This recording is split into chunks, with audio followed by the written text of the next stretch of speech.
But you know, every good story has a backstory, and the backstory to my story tonight is that every Saturday for 16 years, from 1980 to 1996, I was behind bars, conducting a writer's workshop in various units of the Arizona State Prison, including the maximum security unit in Florence, Arizona, which is where tonight's story takes place.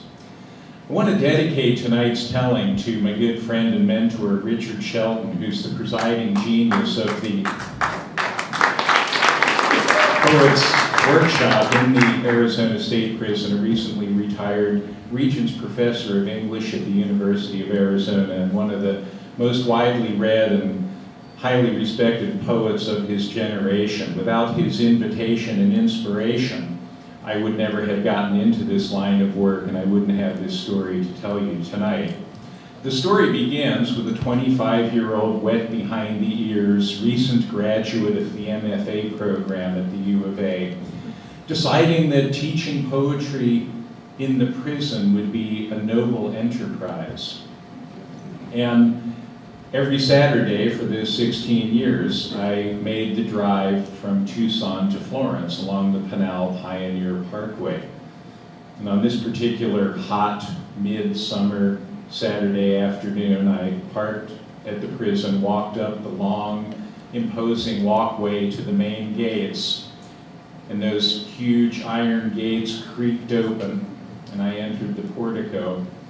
They slammed shut behind me, and I went through the protocol of having my person and my belongings thoroughly searched for contraband. My ratty, tatty, falling apart leather briefcase was thoroughly gone through, because that's what I shuttled books in and out to the workshop every week in.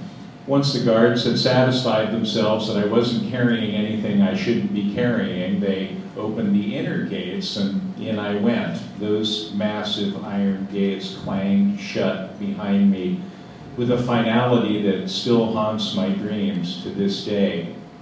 I stood on the empty yard for a moment, the only movement little dust devils dancing across the barren space, songbirds alighting on the razor wire, the flicker of guards moving in and out of the shadows along the parapets of the massive stone walls, their automatic rifles at port arms. And I started on my way to the airless, windowless cubicle in which our workshop was held week in and week out. As I made my way across the yard, I saw out of the corner of my eye one of my students making a beeline toward me from the opposite end of the yard. And this struck me as odd, because typically the students were not released from their cells until I was in the workshop space and the all clear had sounded. So this was highly unusual, and I noticed as I watched that this individual was not looking at me and was actually making a beeline for the guard station in the middle of the yard. Now this was a bad idea.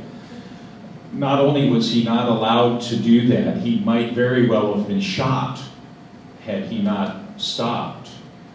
So, thinking intuitively, I made a beeline to intercept him before he got there. And I crossed his path and got in front of him. We'll call this individual Jeremiah for the sake of protecting both the innocent and the guilty. You can decide who is which in the story.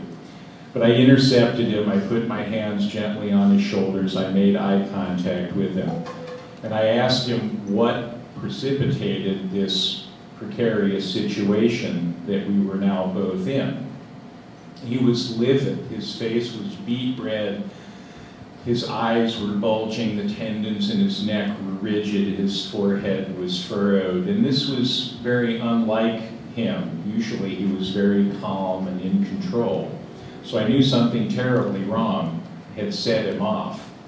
But I calmed him down enough to get him to share with me that the reason he was charging across the yard to the guard station, at which point one or both of us would have been thrown to the ground, pepper sprayed, manacled, possibly truncheoned within an inch of our lives, was simply that he had been forbidden to go to that afternoon's workshop. Now that told me something really important.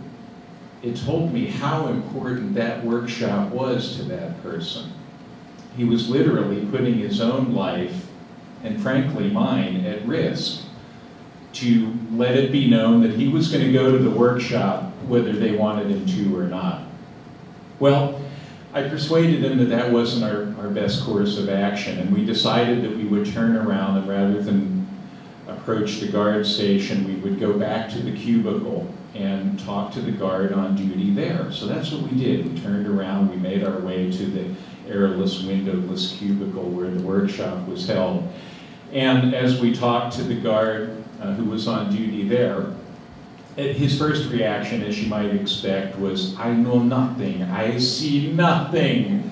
And here in a sadly, ironically funny image from the 60s sitcom Hogan's Heroes might flash before your eyes, and that's appropriate because Sergeant Schultz isn't too far off from the reality that we were confronting at the moment. But as we talked to him and told him our side of the story, he reasoned that the best course of action for everyone involved was to simply let us go into the classroom, let Jeremiah participate as he had every week, and let the workshop take place as it normally would, and kind of sort the rest of it out later, which I thought showed enormous initiative because he really didn't have to do that, and there was no precedent for doing that.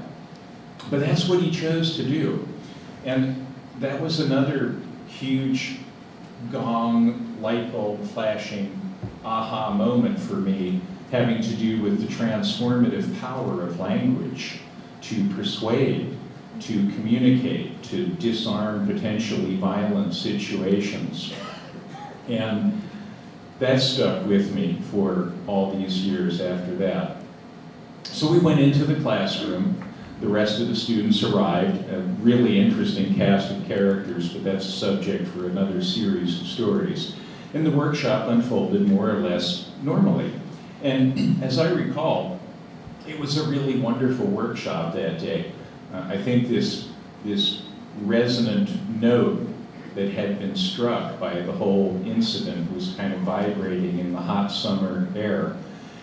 And hopefully we all took away with us that lesson about the transformative power of language. I know Jeremiah was particularly sharp of mind and tongue that day. Someone famous, might have been Samuel Johnson, once said that hanging focuses the mind wonderfully, and I think that was the case here, within view of the gas chamber, and with the understanding that some of our colleagues from the workshop had in fact not survived their prison experience. So to say that it was a matter of life and death is not a rhetorical exaggeration. But interestingly enough, we completed the workshop without further incident.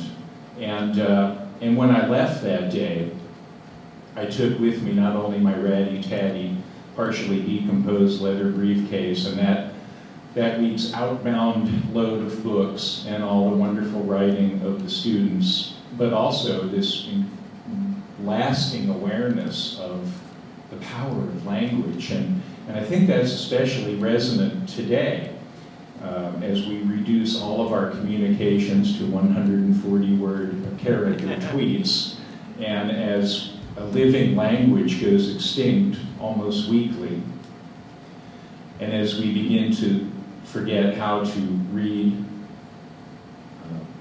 how to spell, ultimately how to speak to one another. This may be a matter of life and death for human beings on planet Earth, and I think it's worth fighting for and maybe dying for, as some of these guys did. Postscript, many, many years later, Jeremiah showed up at my front door one evening. Not to harass me, not to borrow money, not even to thank me if there was any thanks to be given, but simply to let me know that he was okay. He was out. He was working. He was sober. And he intended to stay that way.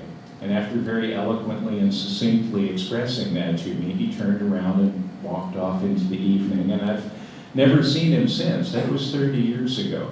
But I'll never forget that moment, and I'll never forget the exclamation point that put at the end of the sentence about the transformative power of language to free us from the incarcerations of body, mind, and heart, some of which are imposed on us, some of which we impose on ourselves.